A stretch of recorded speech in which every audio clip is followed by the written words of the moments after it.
by for Wyoming Hookin Huntin Outdoors with your host, Drew Kirby. Hey, this is Luke Holmes. I am Morgan Wallen. I'm Riley Green. I'm Travis Denning. Hey, I'm Aaron Lewis. Hey, it's Luke Bryan. I'm Tim McGraw. What's up? This is Ian Munsick. Wyoming Hookin Huntin Outdoors. It's another great week here in Wyoming and another great week of chatting with Wyoming Game and Fish. And Janet, we have had some summer fun over the last couple of weeks. It got warm enough for boaters to get out on the boat. Memorial Day weekend was really jam-packed all over. Glendo was full, and Alcova and all the waterways around here. And things are really spicing up now. They are. We were at Boyson and it was already into the overflow parking. So get ready. Summer is here. So with that, I think it's pretty interesting that we're back to talk about kind of the same thing that we've been talking about a ton lately, because we have some really important reminders. And this weekend was just yet another example of why it's so important. And I know that with the fishing tournaments that are going on around the area, there are boaters that are coming up from Colorado. They're coming over from South Dakota and Nebraska. And these guys are all could be potential harmful boats to the Wyoming waters. But that's why the AIS system is in place. That's right. We are, as we've said before, if you continually boat your local waters, you're usually in pretty good shape if you kind of follow our clean, drain, dry, right? Clean your boat, dry your boat. Make sure you're not hauling mud and plants from water to water. You're usually pretty good. And if you pass a check station, you can quickly stop. But if you are coming in from out of state, so a lot of those visitors that you talked about, as well as if you happen to purchase a boat and come into the state, you have to have an inspection before you launch. And I'll let Eric tell you all about the ins and outs of his Memorial Day weekend. Yeah, Eric, I know that it was busy. I went through on Saturday at Glendo, and there were boats just backed up for, as far as you could see at times. So I know you guys were busy at all the check stations across the state.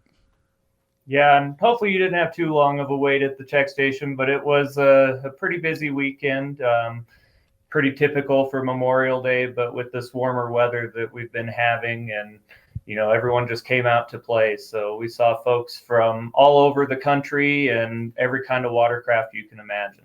And, it didn't take us very long. I mean, we were really there 7 minutes tops, and that's waiting in line because boats were moving through very, very quickly. So you guys definitely do have the system down. And I know that some of the things that you check are for standing water and what may be left over from another waterway. And how detailed do you guys get every time?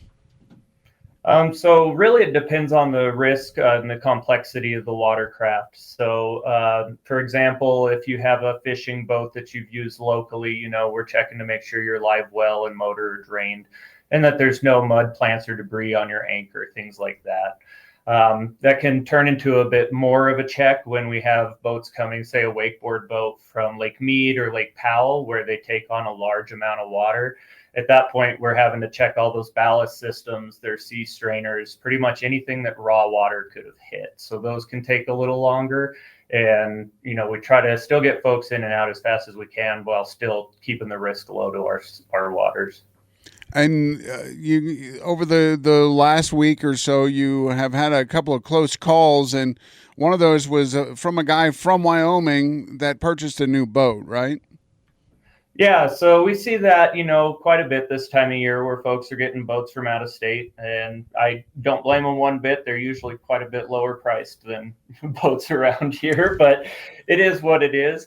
It's just a good reminder, though, that if your boat's coming from out of state, you may not know the history of that boat and what could be on it. And we had pretty close call this weekend at Glendo with a muscle boat that could have launched. We barely caught them. So just good examples of things, that if you're proactive and getting things set up and communicative with us, we can get you taken care of. But that kind of surprise and, not knowing that it's coming, that's a big risk. And, we've had 5 minutes left before close. We could have missed him. So at that point, that person could have launched, and then that could have really caused a chain reaction that that wouldn't be good for the future of Glendo and other waterways. Absolutely. And this time of year, it's important to remember, these things can live in standing water, or even adults can live out of water for up to 30 days. So if the temperatures and everything are correct and humidity, those things can live out of water in that standing water for quite a long time. So this boat was well within that period, and we're waiting on results to see if there were live mussels on board. Now, in a situation like that, Eric, will you seize that boat, or will you they just have to go and clean it themselves? So it depends on about how much time it's going to take and how high of a risk that boat is. We do have a 30-day, up to a 30-day quarantine and impoundment in place, that if we need the time to work on that boat and dry it out, we'll seize it, and it'll be locked out until we can make sure that it's clean and ready to hit the waters. Okay. So, and Janet, Matt Hahn is with us too. And Matt, if something like this would have affected the waters at Glendo and that mussel would have got in there, and how quickly could that have spread and really impacted the waterway?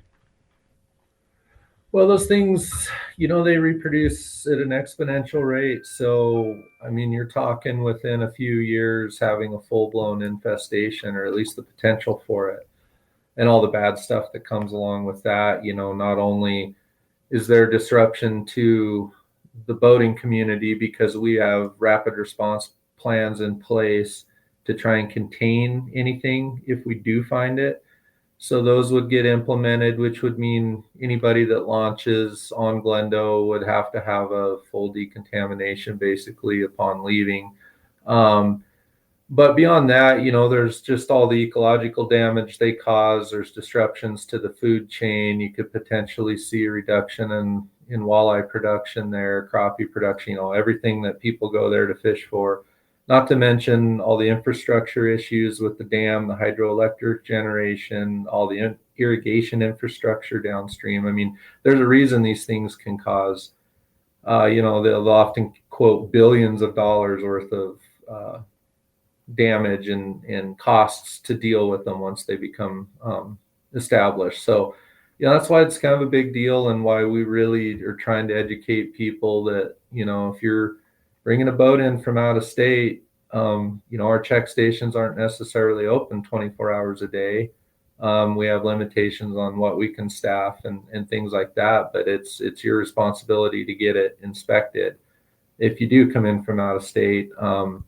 We try to make that as efficient as possible and as convenient for people as possible. But if you come into the state at 2:00 in the morning and the check stations aren't open, people need to realize, hey, I need to get this done before I launch. Yeah, and obviously they can go to the website, wgft.wyo.gov, and find most every check station throughout the state, right, Janet? That's right. It has everything, and the times and the hours. And, if nothing else, just call your game and fish office or your local game warden or any of those places. They have all of that information and can direct you where you need to be. But it is, super important, and I want to make it crystal clear.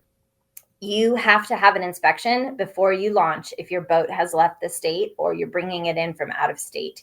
So regardless of whether you pass a check station or not, make sure that, you just head home, head to the hotel, whatever you might be doing before you launch that boat.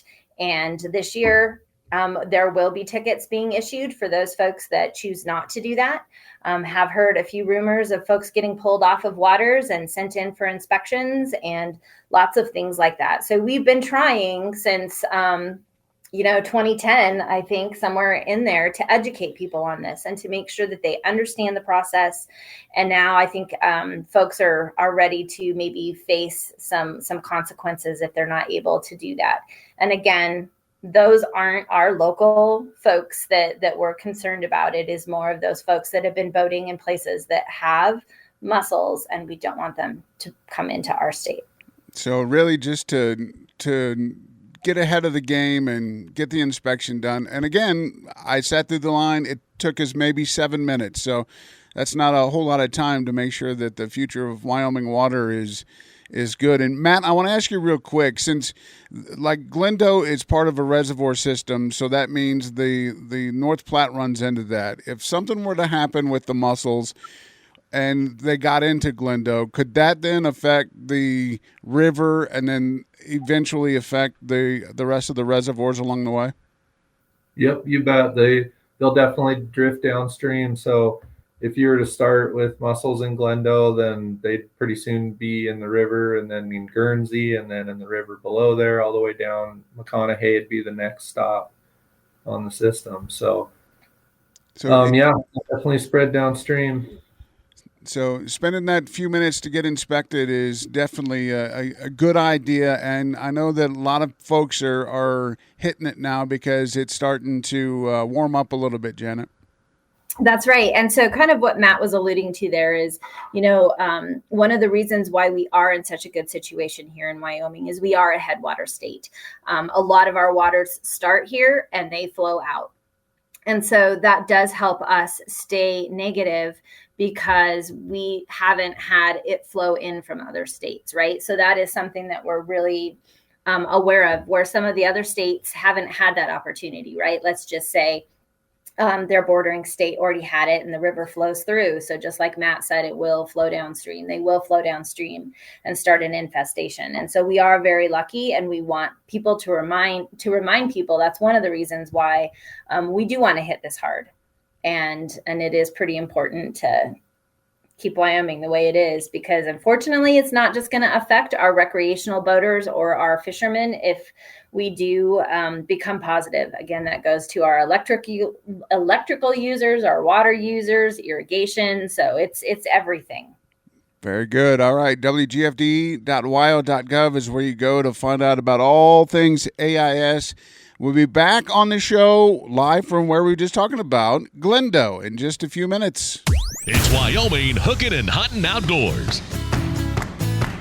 It's Drew and Brian. We are at Rocky Mountain Discount Sports this section of the show, but later we're going to be at Glendo because it's the next round of the Wyoming Walleye Stampede. And one thing that we know for sure is people are out on the water right now, whether it's play boats, fishing boats, rafts, or kayaks, because there's a lot of people. Yeah, fishing season is in full swing, and the weather has been great. I mean, we've had, some afternoon thunderstorms, rolling through here and there, but, temperatures in the 80s. So, I mean, it's pretty great time to be out. Yeah, and I know that there are a lot of people that have really jumped on the surfing, the behind the boat surfing thing. There's like a whole group of people that go out and that's all they do. And, now it's getting to the point where you can actually tolerate getting in the water. And up until probably last weekend, that wasn't going to happen because it was really cold. Yeah, it's still a little too cold for me to be out there. But, yeah, the guys in the wakeboards and pulling kids on tubes, Memorial Day weekend kind of kicks all that off. And so, we're seeing we've got a lot of life jackets here, a lot of paddleboard jackets, kayak jackets. So we've got pretty much what a person needs to get out there and be safe. Yeah, and when it comes to life jackets, you got to make sure that you're getting the right ones, and you guys obviously can lead them in the right direction, because it's not like you wearing a shirt, when you're an adult. It's all about across the chest. Well, and they're actually easier to identify than what you think. Really, there a lot of them are just weight specific. So then it's just kind of fit and feel at that point. But they're the kids and the youth ones are up to a certain weight pound. Up to 40, up to 80, up to 90 pounds. And then an adult life jacket's still just an adult life jacket. There's no up to 300 pounds or 500 pounds or whatever that may be. But also the river is going to be really pounding around too. With everybody out on Glendo and Alcova, but the river will start to be floated too. Yeah, now that school's out, a lot of those kids are going to be, Bessemer Bend to, Murad or Murad down to through town. So pretty good opportunities there. Some maybe two hour floats, that kind of stuff from Robertson Road to Murad. That's always an easy, fun one. And, we've got some single and two-person rafts. We've got some tubes. And, of course, just life jackets and whatever else you would need to make that happen. Yeah, and obviously, when you're floating around, you have to walk around and everything. You guys have some shoes around that would be perfect for that too. Yeah, we carry the Frog Togs, these kind of water shoes. Not a huge selection, but enough to get a person by. Of course, if you're in an inner tube, it only feels right to just be out there in your tennis shoes. Yeah, that's true. Yeah, your cut-off jeans. That's right. My grandpa back in the day, that's how we went. When we did. But if you're one that likes to have a beverage while you're out, and a cold water or a soda or something like that, you guys have all kinds of coolers too. A great selection of coolers, actually. Yeah, we probably have the most coolers in stock right now than we ever had, and a big selection of Wild Gear coolers, which are made right here in Casper, Wyoming. We also have Yeti and Grizzly coolers, and then all the stainless steel. We carry some Stanley, but Yeti and Wild Gear has a great selection of water bottles and whatnot as well. We went out last weekend and did some shooting, and one thing that we did is I took my little Coleman tailgater that I got here, and we cooked elk burgers and dogs, and it's nice to you pop one of those green little Coleman propane canisters on it and you roll. Yeah, we've got a barbecue kind of set up out at Yesness Pond, and we're like, what are we gonna do? We don't really want to cook on charcoal. It just seems like it takes so long. And we're like, oh yeah, we have a little tailgater. Let's bring it in. So we're gonna probably throw that up and make that happen. It is so nice when you can walk into one place and get anything that you need. I mean, summertime is here, camping and hiking and biking, and you need all the gear, and you got it.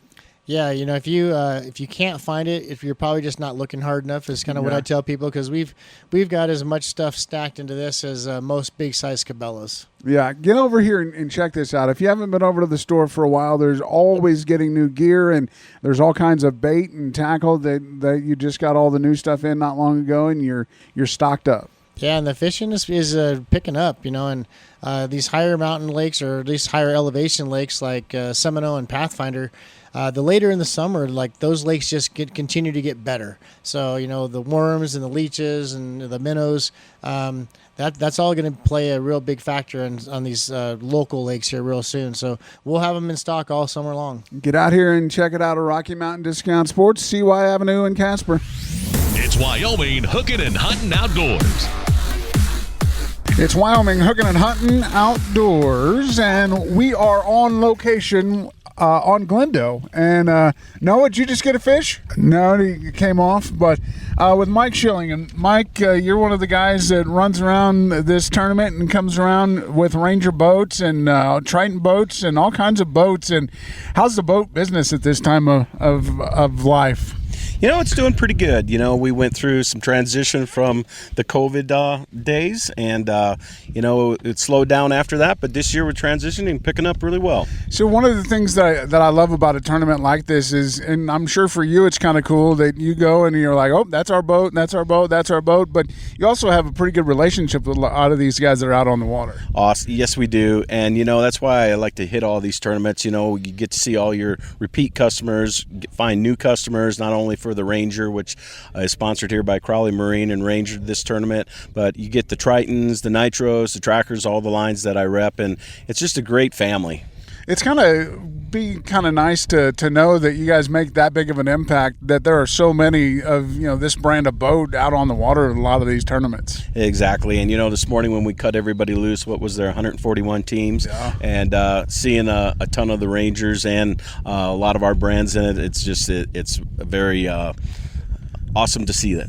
And you also like to get out and do some fishing too from time to time. I do. I spent a couple days Wednesday night and Thursday and Friday doing some fishing up here myself. You can't go wrong with some good Glendale fishing. Exactly. It was good yesterday and the day before. A buddy of mine came up and we went out for a few hours and did really well. So now it's weighing fish today. I always look forward to today and tomorrow, seeing what kind of fish come out of this lake, and I'm impressed every year. Well, it definitely is good to see you again, and I know that you've made some pretty good impacts on people here with the Ranger boats that are out here, and Ranger, of course, a big sponsor of this tournament too. So Crowley Boats also. We were just talking to Brent a little bit ago, and it's kind of fun to travel around like you do and go to different regions to see how things are done. You know, I'm from the Midwest where walleye fishing wasn't that big, but bass fishing was. So I guess you guys probably deal with a lot of the bass boats and stuff too. We do, and in my region, I do have a couple little bass tournaments, but mostly for my area, it's the walleye stuff. And some of my old territory, Washington, the Oregon area, there's some big walleye tournaments on the Spokane River and on the Columbia. So I had a dealer up there that had a couple championships on the Columbia River. Totally different way of fishing than what we do it here, but it's neat to travel around and see the different stuff that's out there. Yeah, and that's one of the things I like to see is, you know, we check boats. You know, we'll go through 100 boats and just see everybody's different skill level or, you know, their methods of how they catch fish. And so I guess, you know, you get to see a lot of stuff, so you probably pick some things up. Absolutely. You know, I'm a jig guy. I like to jig fish tipped with something, but then you see, you know, these big creek chubs and how everybody has a different way to fish. A lot of people pull cranks. You know, there's so many ways to catch fish, especially on this body of water. It's unbelievable, and it's neat to see how everybody fishes for them and does well on just about everything. A lot of different presentations out there. Yeah, and it's so fun, and you're fishing. So I mean, it doesn't get any better than that, I don't think, does it? That's right. That's right. It's awesome to watch. Well, Mike, we appreciate it, and it's always good hanging out with you. All right. Thanks, Drew. All right, Brian. So this is day one of the second Wyoming Walleye Stampede, and we haven't measured as many fish this time at this point that we did last time we were here. Well, we also took a different pattern on the lake, so we're staying out of the traffic for the most part. Last tournament, there was a lot of boats stacked pretty much through the middle of the lake, through Red Canyon, and we kind of got on that shoreline, and there was a boat about every 50, 70 yards. So we took a different approach and tried to look for some guys that, you know, this time of year, those fish tend to spread out a little bit, and they're kind of found everywhere. So we've got guys that are, you know, back in the back of Airport, back of Muddy, back of Elkhorn, they're back in Cottonwood. So guys are spread out all over this lake, and so it's kind of neat to you know, just see what guys are doing, what they maybe found during some pre-fishing. And there are some guys that just, you know, want to get away from the pressure, and so, you know, we're sitting back here at the back of Muddy, and there's, you know, quite a few boats at the front of the bay, but, you know, we're back here in the back, and there's 1, 2, 3, 4, 5 boats back here that you know, they've got something in their mind of what they're going to want to see happen. And that's one of the things that I really love about this is everybody has their philosophy, and, you know, when we, you know, lead them out in the launch every morning, you see guys that basically turn right back around and go to where they were sitting, and, you know, they were chomping at the bit when they were there because you know that they were, you know, finding they had a spot fish in mind, right? Yeah. I mean, so they're, you know, maybe they were going to go to the island in the front of Muddy, but you know, maybe there's, you know, some locals there, maybe there's a couple other boats that beat them there, and that's kind of the beauty about this lake. And, you know, as long as you've got a mindset that, you know, you can catch fish anywhere in this lake and have that confidence, you're going to find some really cool places to fish, you know. And I know, just, you know, running around on a weekend, we'll maybe go catch some fish in the morning, and then we just kind of explore. Let's go find something different. You know, the water level's dropping pretty heavily here at Glenda right now, and, you know, now you're starting to see some structure that you wouldn't normally see this time of year.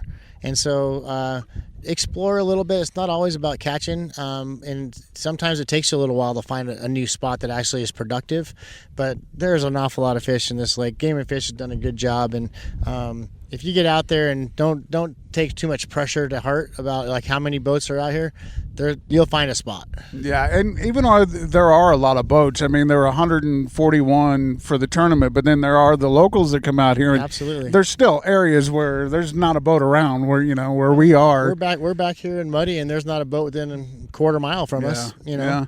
And that's one of the things, too, that I like is there's a lot of respect, you know, in fishing. And I know there are some people that have complaints and will complain because somebody's in their spot, you know, like they own that spot. But, you know, you get your heart set on where you're going to go, and then that's, you know, kind of what you want. Yeah, and there's no rules about distance from boat to boat, right? But it comes down to just, you know, people respecting people. And so, you know, obviously if you can cast to their boat and both are casting and your jigs are intertwined finding each other, you're too close. Yeah, right. You know, so but there's a lot of people, you know, that a lot of guys even in the tournaments, you know, they're all running slip bobbers and they're 40, 50 feet from each other, and there's no problems. One problem that we have heard a little bit about, and you mentioned this a little bit ago about, is the water levels, as they've dropped quite a bit.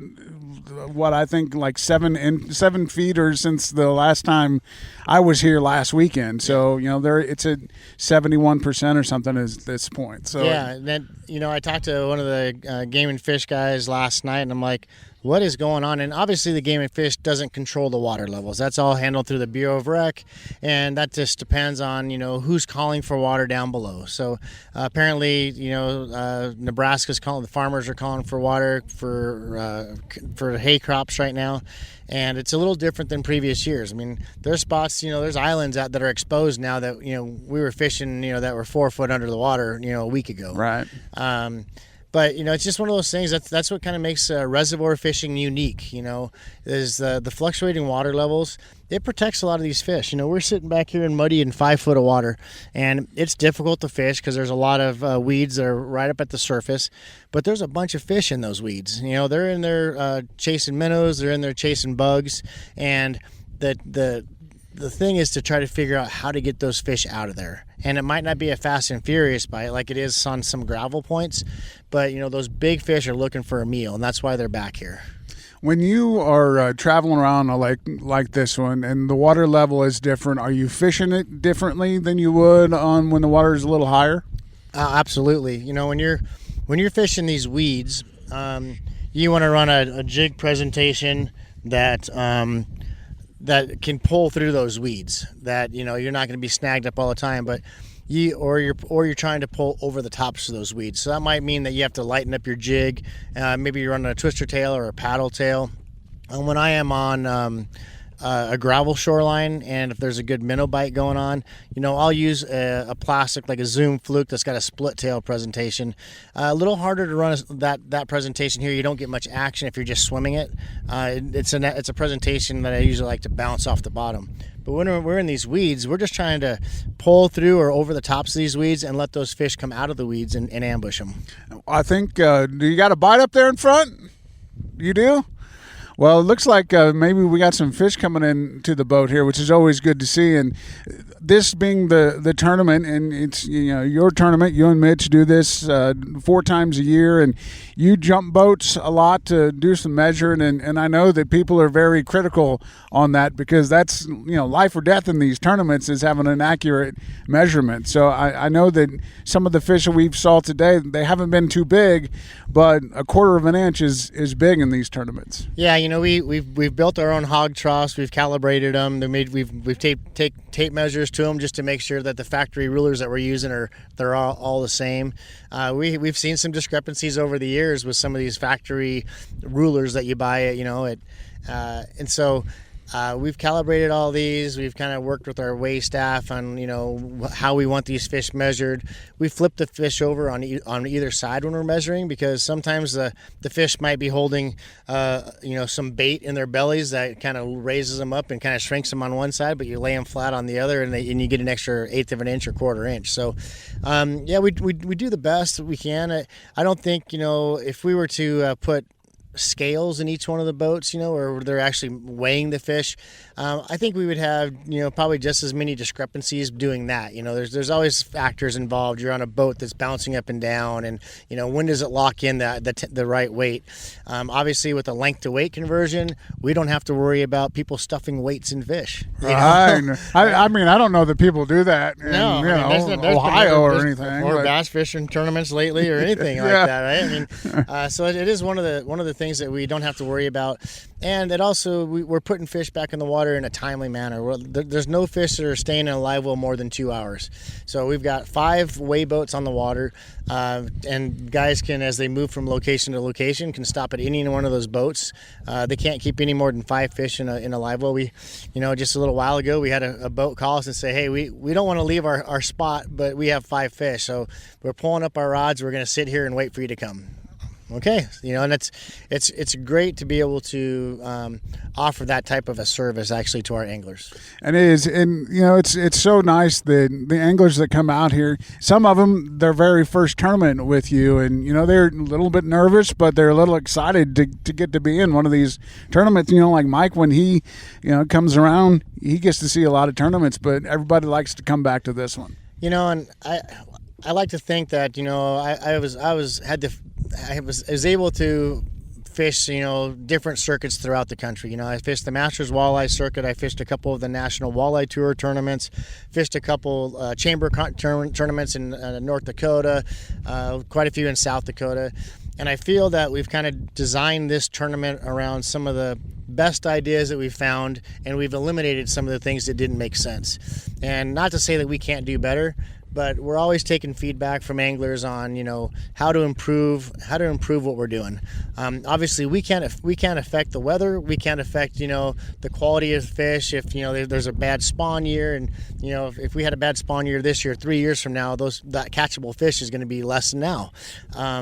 But it does put everybody on the same playing field. We're not worried about how fat the fish are. It's just length to weight conversion. Everybody for a 6 to 15 inch fish gets 1.25 pounds. Right. And so it kind of creates a nice level playing field. And, outside of a few issues with, finding the right bait, finding a good minnow suppliers or whatever, everybody has access to minnows or to worms and leeches, no problem. Minnows, everybody has access to statewide minnows, but sometimes the access to the bigger minnows is a challenge. Mm-hmm. So it really, it's kind of fun, all the factors that go into just a day of fishing. We've talked multiple times about how guys are coming out and could possibly win up to $25,000 if they got everything, just for fishing, something that we love doing on Saturdays, and it's so fun. We spend more money on less, right? I mean, I always kind of relate it to going to the casino, and if you want to throw a $100 bill in a slot machine, let's say, or how many hours of enjoyment are you going to get out of $100 at a casino? No, yeah, right. Most likely it's like maybe an hour, right? Yeah, 20 minutes. For $100 a day on a lake with your buddy, it's $100 per angler basically per day. You get 8 hours of enjoyment, and you get to hang out with your buddy. You get to sit and talk strategy. You got to try. It's you against the fish, really. You don't really care what the other guy's doing. You're just going to come out here and you're going to be, how can I catch the biggest fish possible in this reservoir? So it's such a cool opportunity, and boy, if you've ever thought about getting into a tournament or even just getting into fishing, of course, always stop by Rocky Mountain Discount Sports, and Brian's there most days, and all the folks in there know something about everything. And we do have one more tournament that's kind of open to the general public, and that's going to be up at Boysen, June 29th and 30th. So that application process is still open. It'll be open until the Wednesday prior to that. That tournament there, we usually have about 80 teams.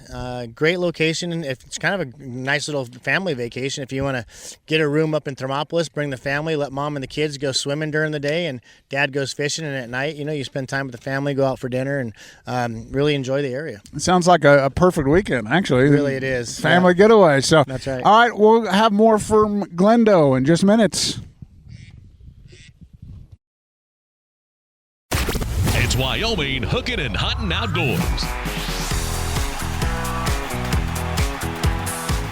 Glendo is the hot spot this weekend as we're on location doing the show, and I really like it, here with Brian Woodward too. And Noah, you've been at these tournaments for the last couple of years, and have you learned a lot about walleye fishing over the time? I've learned so much about walleye fishing. I used to just come down here with my family and just kind of hang out, drag some bait, and I just going to these tournaments. I've learned a lot from all these pro fishermen. I've had some really cool experiences with a lot of fishermen, let me pre-fish with them and go out on their boats, and I've learned some really cool techniques and strategies and definitely advanced my fishing. You've got to talk to a lot of guys from a lot of different areas, and they all have different ways of doing things, but really it all comes back down to you're like a sponge. You learn from everybody you talk to. And what do you think it is that you've learned the most about walleye fishing over the last couple of years? The biggest thing probably is I used to just do a lot of dragging. I've learned it over this past year a lot of techniques on slip bobbering, which is kind of where you catch the bigger fish. So a lot of people have helped me. Brian's helped me just learn that, and that's what I've been doing a lot lately when I'm jigging, so I can kind of multitask. And I've caught a lot of fish on that so far this year. I was down here last week and saw you and your family out here fishing. And what's the biggest fish you've caught so far? Biggest fish I've caught so far was a 26 up in the canyon earlier this year. Wow, so you didn't get a 26er, huh? Yeah, that's the biggest. We don't usually fish for big fish, so we're just kind of getting some food. But I'm getting into the big fish because we've got a lot of fish for food, so we're just kind of getting into the big ones. So you take advantage of the fact you live over near Yesness Pond in Casper, and you go out and you would take your little kayak and go out and fish Yesness, and that's how you really got into fishing, wasn't it? Yeah, when I turned 4, my 4th birthday, I got to go out with Brian at one of these tournaments and see some fish, measure some fish, and that's just where I started to love fishing. And ever since then, I convinced my dad to buy an old fishing boat, and we go out a couple times every year, and I go out and fish with my friends on the river with my grandpa's old boat. So Brian has just got me into fishing, and that's kind of where I started, and that's kind of where I am now. So school just ended for you. You're going to go to the high school next year, and not only is fishing on your agenda, but sports and all kinds of stuff. You're a busy guy. Yeah, I play football and do track and wrestling too. So, I'll definitely find some time to fit fishing in there. Yeah, and then in the fall you have to beat your sister's bull that she got last year, right? Isn't it a competition? Oh yeah, if I draw my area, don't worry, I'm gonna find it. I'm gonna put in the time. I'm not shooting a bull smaller than hers. So if I come back empty-handed, that's better than shooting a smaller bull than my sister. Absolutely. Well, Noah, thanks for all the help you do up here, and go catch a fish right now so we can have dinner. Oh yeah, thank you, Drew. You got it, Noah. Thanks again, man. All right, that's going to do it from Glendo as we're here during the tournament. So next week will be a wrap-up show of Wyoming Walleye Stampede number 2, the Governor's Cup. We'll kind of give you a rundown and let you in on how the winners made it and talk to the winners of this week's event. So that'll come up next Sunday right here. You can listen again to any of these segments on the radio station's app on demand 24/7. Wyoming Hookin and Huntin Outdoors with Drew Kirby. If you have a question, want to make a comment, or have an idea for a show topic, message us on the My Country mobile app. Wyoming Hookin and Huntin Outdoors.